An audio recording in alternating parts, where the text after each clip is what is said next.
एकनाथ शिंदे गुट के प्रवक्ता दीपक केसरकर ने दिल्ली पहुंचकर शरद पवार पर आरोप लगाया था कि उन्होंने 2 बार शिवसेना को तोड़ने की कोशिश की थी। कहा था कि पवार ने बाला साहेब ठाकरे के जीते जी उनका अपमान किया था और अब उनके सम्मान की बातें कर रहे हैं। अब इस पर एनसीपी ने पलटवार किया है। एनसीपी को शरद पवार पर यह हमला नागवार गुजरा। एनसीपी ने कहा है कि केसरकर को शायद शिवसेना का इतिहास पता नहीं है। एनसीपी के लीडर महेश तापसे ने ये जवाब देते हुए एकनाथ शिंदे की सरकार को अवैध करार दिया।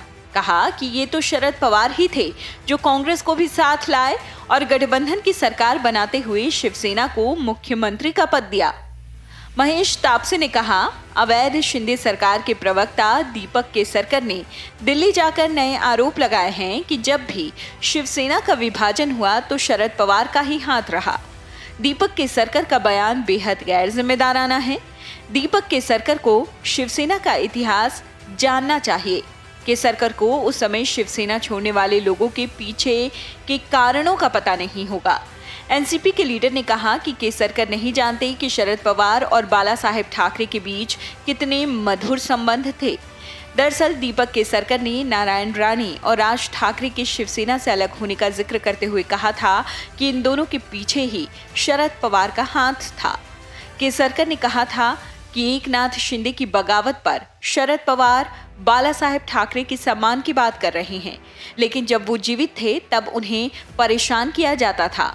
इस पर जवाब देते हुए महेश तापसे ने कहा कि 2014 में महाराष्ट्र में बीजेपी की सरकार बनी थी। देवेंद्र फडणवीस मुख्यमंत्री बने थे और तब शिवसेना को एक साधारण शपथ ग्रहण समारोह में नहीं बुलाया गया था। बहरहाल उसी शिवसेना से बगावत करने वाले विधायक, मुख्यमंत्री और प्रवक्ता आज बीजेपी के सामने घुटने टेक रहे हैं। एकनाथ शिंदे गुट ने ऐसा किया है कि बाला साहेब ठाकरे की आत्मा को दुख पहुंचा होगा।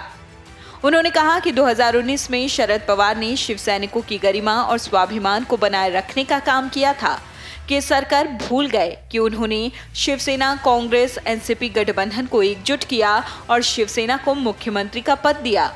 महेश तापसे ने कहा कि दुनिया जानती है कि आपकी सरकार अवैध है और शिंदे समूह के प्रवक्ता दीपक केसरकर भी अवैध प्रवक्ता हैं।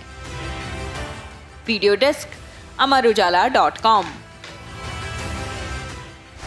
डाउनलोड करें अमर उजाला ऐप और पाएं खबरें लगातार।